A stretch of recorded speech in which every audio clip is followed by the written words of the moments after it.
So the last main point that I want to make about water and the interesting properties of water that make it so unique is the idea that water can dissolve substances very well. Some people say that water is the universal solvent, which technically isn't really true because there are substances that cannot dissolve in water, like, as you know, glass and plastic, lipids, things like that do not like to dissolve in water or simply won't. But water is very good at dissolving a lot of different types of things. And by dissolving, we just mean breaking apart the individual little molecules um, and dissociating them in the liquid.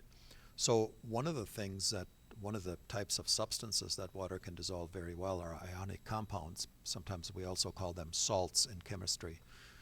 Um, and obviously the most famous example of a salt would be sodium chloride.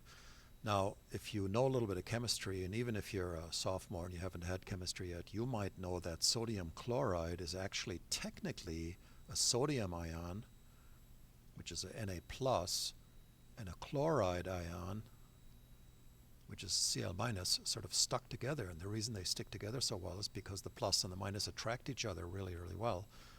And that forms the salt crystal. So water gets in there and breaks this up. And the reason why water is able to do that is because the water molecule can get in there and it has these partial charges. Oh, we're doing that again. It has these partial charges. Not really sure why that keeps happening. I'll have to learn how to do this eventually. Okay, it doesn't want to. Well, that's water. Okay, so there's that slight negative here and the slight positive here. Let's try it one more time. There we go. Okay, so water will get in there and the negative part will be sort of attracted to this, and another water molecule will get in over here, and the positive part will be attracted to the negative ion, the chloride ion, and these water molecules will keep bumping into that crystal and sort of dislodging the little individual particles and breaking them up and dissolving it. And water is basically going to do something that's going to form a hydration shell, which I'll show you a picture of that in just a second. There are non-ionic compounds, for example, glucose, that can also dissolve in water. So glucose does not form an ion. Each glucose doesn't have a full plus or minus charge. But glucose has a lot of oxygens stuck to it. As you know, a lot of those OHs are hydroxyls, which gives glucose partial charges all over the place. So we say that glucose is a polar molecule. Once again, we use that word polar. So water can dissolve substances like that because if there's little charges present, water can get in there and attack those and split those up. Which substances do not dissolve in water? Well, I mentioned some already. We say that these compounds are blank, so lots of words would fit in here.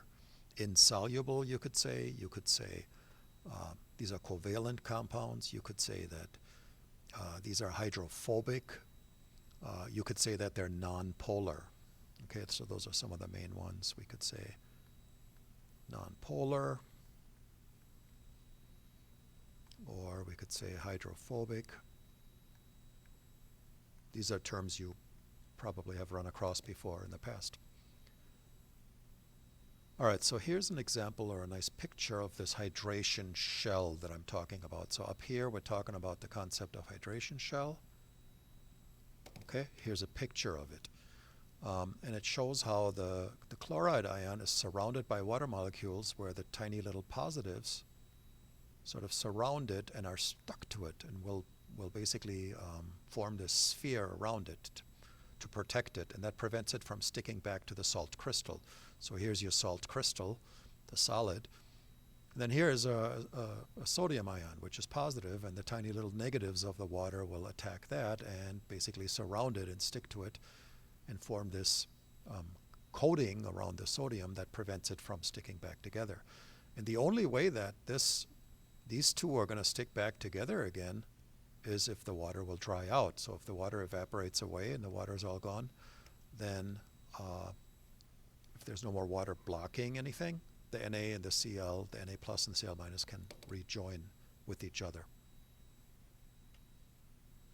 Here's an example of a non-ionic or polar molecule, like it just happens to be a protein called lysozyme, getting attacked by these water molecules, and they're forming this hydration shell here around the entire purple molecule.